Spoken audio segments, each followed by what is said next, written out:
Ophir, it's so nice to have you with us here, and I want to start by thanking you on behalf of everyone involved with the Restart IL Economy London for being so involved, for initiating this amazing project. And I would like to start by asking you to tell us a bit about the company. What is Challenge Group? Maybe a bit about yourself, and because I know it's an amazing company that does amazing work. Yeah, good. So I'll start about myself. I've been actually involved in traditional industries for the most of my life. I'm a lawyer by training and a business educated person with an MBA, but I've been for early years of my career, I was involved in mainly textile and clothing.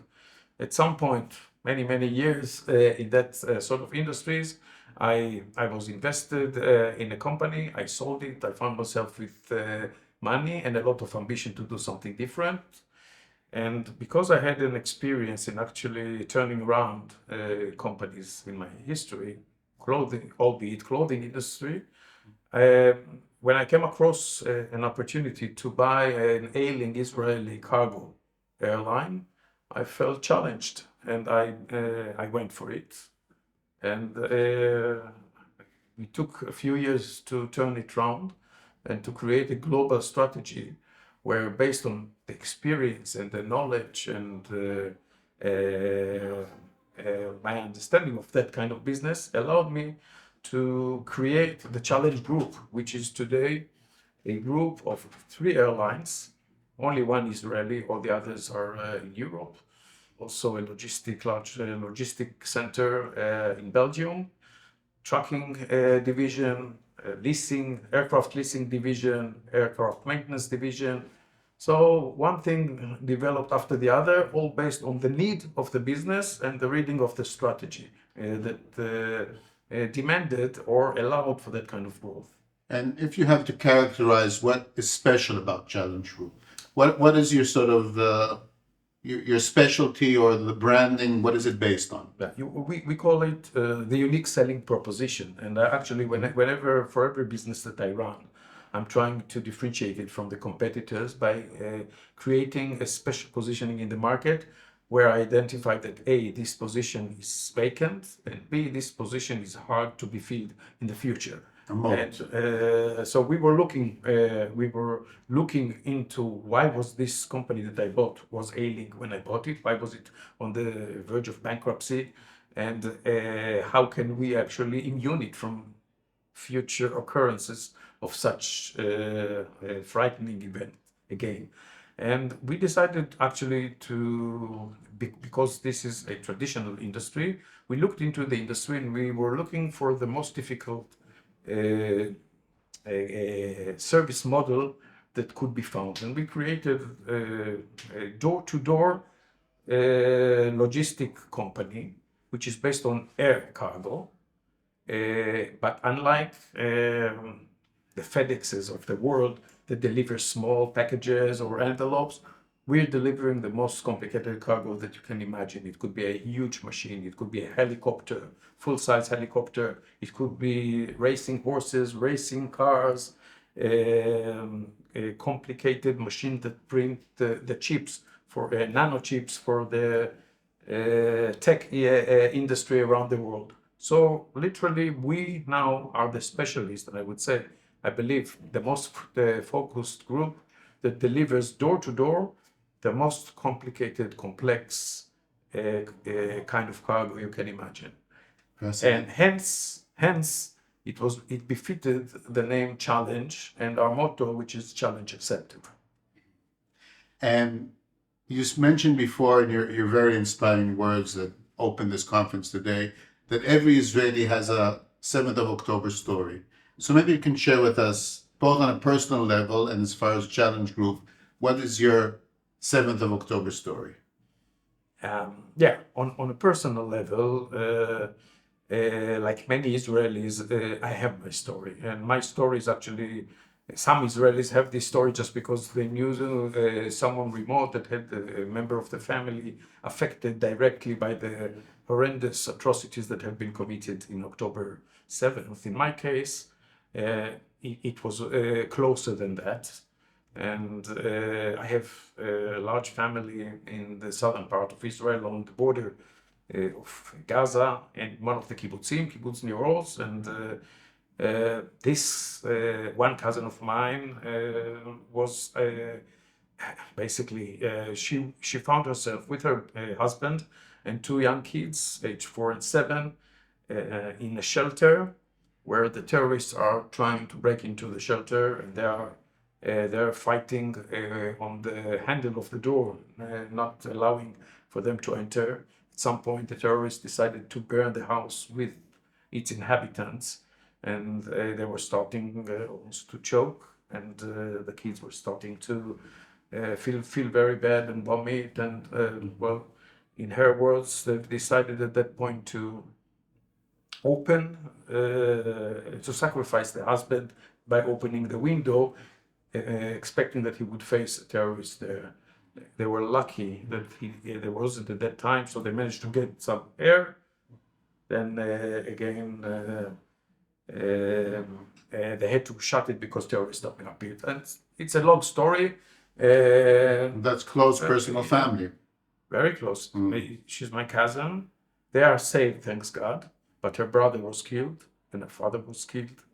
And actually, it was a whole month that they couldn't identify it because, well, we want to go into the details, but it's not easy to identify burnt bodies. So this is a story that I have, and Mike, you know that many Israelis bear that kind of stories.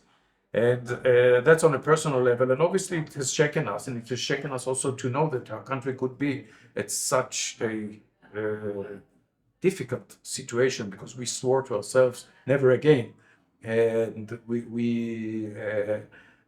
so we all are very emotional and reacted very emotional. And my immediate reaction: what can I do to help? And again, I'm not special in that.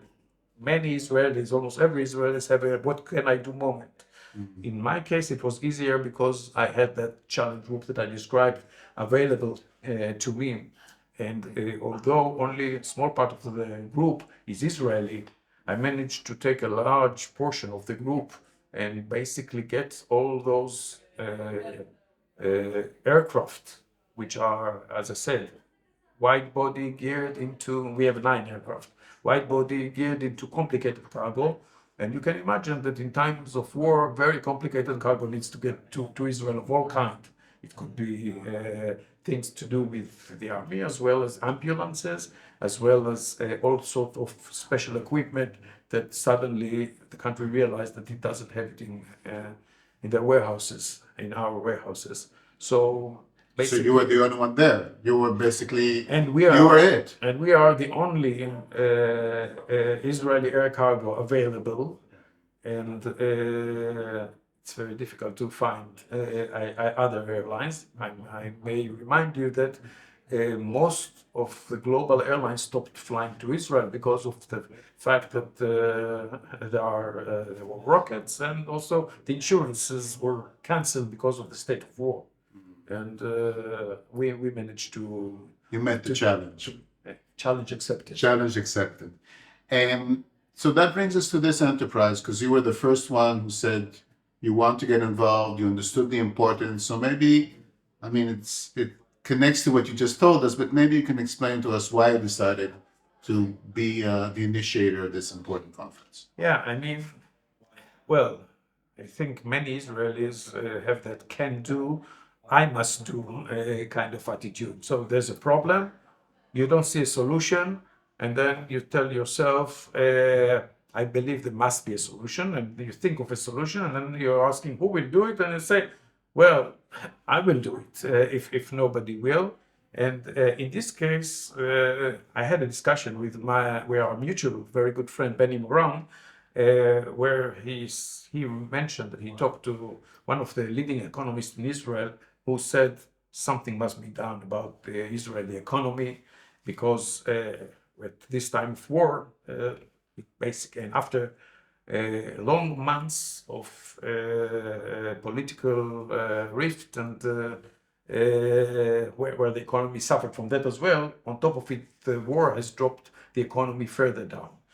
And so he was quoting this economist and said, what can we do? And then he said, maybe we do a conference to boost Israeli economy. And I said, yeah, that's a good idea. Why don't you? And he said, well, I need investors to push and help me out with that.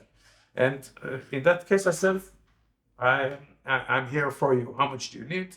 And we decided to go for it. And the rest is actually what we are having this day, in this wonderful day. Indeed. So we're holding this interview at the end of a very exciting day that began at the stock exchange and went through a long list of very impressive speakers, and now the startups are meeting with investors. So what are your conclusions? How do you feel at the end of the day? Are you optimistic? Are you concerned? Do you think the challenge was accepted? I felt, yeah, challenge has certainly been accepted. I felt very encouraged with what happened here today. The support that we felt from the UK investor people that came here, and a very important political figure, as you know, we had here Deputy Prime Minister, of course. Deputy Prime Minister, whose words were really showed leadership, showed courage. It echoed to me the very brave speech that was carried by the President of the United States on I think the 8th or the 9th of October. And here you heard similar brave words from such an important figure here in the UK. So that to me was one of the highlights of the day. It was also an emotional day, I think. And I think in these days, the emotions are there, and they must be open, addressed, and they are part of it. Because, as I said in my opening speech, I do feel that this conference is part of a long tradition where the Zionist movement, which is rising to the dangers that it identified in the past, and that identify in the present in the world regarding the Jewish people and regarding the Jewish homeland. And in that respect, it was befitting that it's the UK business community that was first approached with that initiative of Restart IL. Remember, Lord Balfour was the first to talk about home to the Jewish Restarting the homeland. Yeah, restarting the homeland. And we are now here in the UK, and we got that support.